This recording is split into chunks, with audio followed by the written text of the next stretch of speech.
Hi everyone, this is Charles Hoskinson broadcasting live from warm sunny Colorado. Always warm, always sunny, sometimes Colorado. Today is January 3rd, 2021, Sunday. In the office taking care of some paperwork and just about head on home, but I figured I'd make a quick movie, video, recording, whatever, before I went on home. Talk a little bit about interoperability.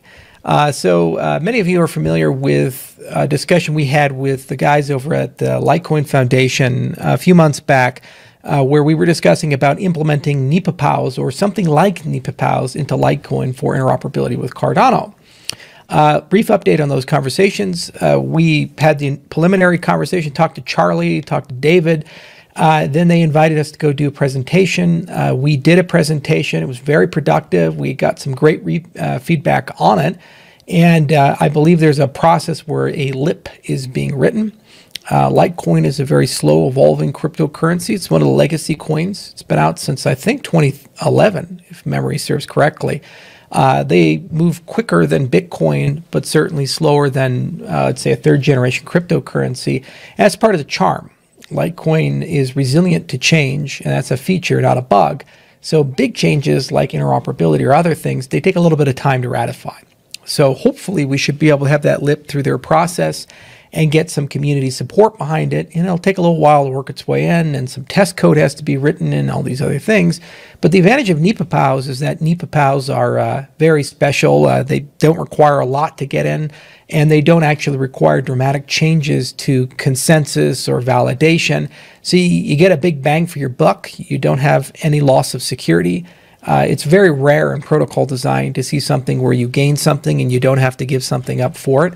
For example, when you shard, you tend to give up security or availability or something of that matter. And so it's going to be really fun to see what happens with it.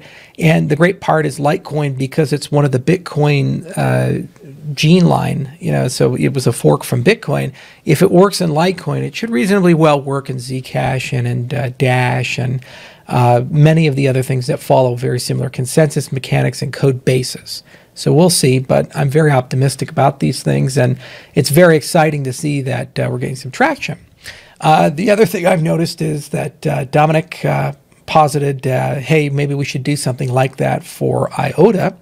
And we're familiar with the IOTA project. I believe it's based upon Tangle with some modifications. It's one of the coins that's been around for a long time. And they've always been trying to figure out a way to make their model work and grow. And there's been ups and downs, and it'd be a lot of fun to go and do that. So oftentimes I always go and see what the community is saying. And so I had a chance to go to the IOTA Reddit and looking at the thread where we mentioned this. We have something called Foot of the Beast, and he says, oh, please, let's not go back to the hype tweet era, and certainly not with Cardano. Charles unfortunately shares many traits with David. Number one, arrogance. Anyone remembers the MetaMask tweet? Number two, see all know it all future of the tech argument with Ethereum core devs about sharding, which he ended up being proven incorrect, I guess. Number three, tons of time spent on ideas that went nowhere. Cardano's running, right? Too bad Cardano does not have an independent foundation to fire Charles. Okay. So here's the thing, setting ego, personality, and other things aside, we're happy to work with IOTA if there's a productive technical conversation to be held and there's community support for the fork. When we approached the Litecoin community, it was actually a very pleasant conversation. A little bit of snarkiness here and there, and Litecoin's been around forever, so they kind of have a way of doing things. But it's been actually a very pleasant experience, and I've really enjoyed it, and it's been a lot of fun. And if anybody has a cryptocurrency and they're looking for interoperability in a general sense, so adopting some form of a bridge protocol that can be reused to connect to multiple cryptocurrencies, it's actually a conversation that we're going to start scaling up in Q1 of this year and really scale up in Q2 of this year.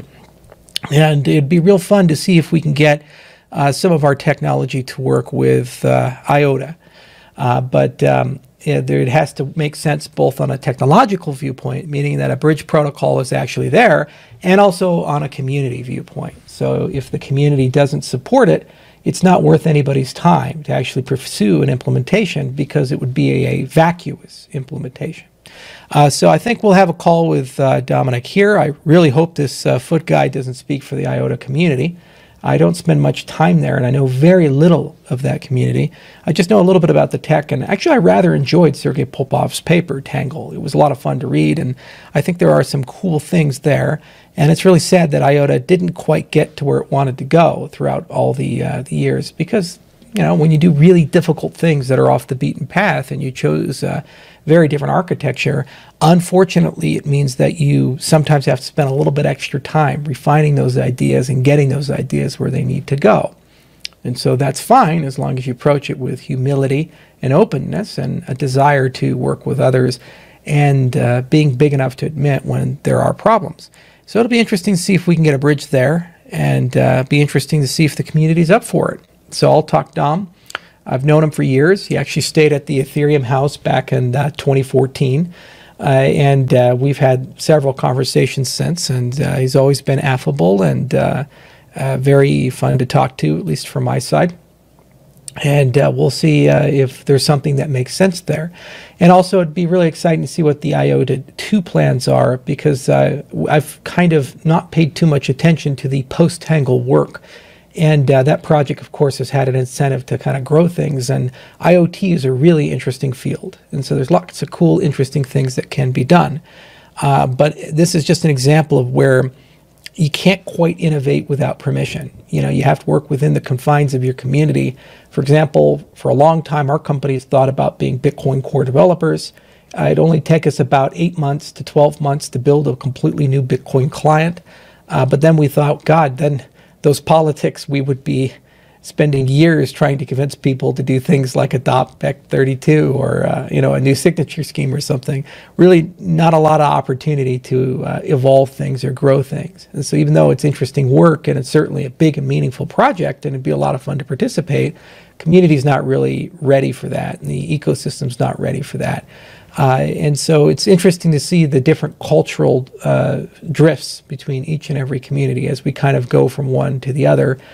Some are friendlier than others, and some are more insular than others. And interoperability is basically the silver bullet of how do we find a way when we disagree or people have very negative views of other people and think other people are horrible actors or bad actors, and can't separate ego and personality from what's best for their projects. How do we still manage to find a way to get the community to accept and bring these things in? So actually, I wanted to close this video real quickly on my governance book, which I am writing this year with a co-author. And that's what we're going to be discussing. It'll take a long time for me to write the book, probably the majority of the year. But basically, it'll go into both a historical analysis of where did governance come from, both in the open source world and the internet, and how does it evolve to a point where we have productive systems, and what have we learned from the last 12 years of cryptocurrencies. It's quite apt that on the birthday of Bitcoin, we have to ask ourselves, how do we manage a system with millions, if not billions of people, especially in an age of fake news and in an age when people don't really care too much about facts and reason, and people dig their heels into the ground and just believe things that are not true. So it's going to be interesting, the age of deep fakes and fake news, and the age of cults of personality, and the age of Dunning-Kruger and bots and fake arguments spread to create disinformation. How do you govern a system that's totally decentralized with no official institutions and somehow make that evolve and become more valuable? Interoperability is just a subset of that, of how do you make those systems talk to other systems, and apparently maximalism gets in the way. So I figured I'd make a quick video, talk about it, and say that we're certainly looking at it. We're working on it. We're pushing forward on it. And we'll see how many people we can work with and what we can build. And we're certainly going to be talking about the topic of governance in general. Even if people call me a poopy head and a bad guy, that's okay. That means the system is working if we can still evolve despite the fact that some people don't like me. So until next time, I'll see you guys this upcoming week. Lots to do, lots to talk about, and governance is on the menu for 2021. It's going to be a very exciting year, and hopefully interoperability is as well. in every aspect, from network stacks to asset interoperability to asset transfer protocols to oracles.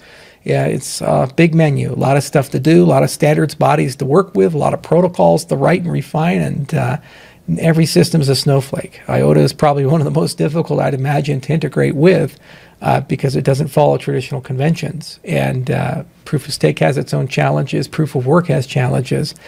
So it's going to be fun to try to tackle all of those somehow, some way. Until next time, cheers.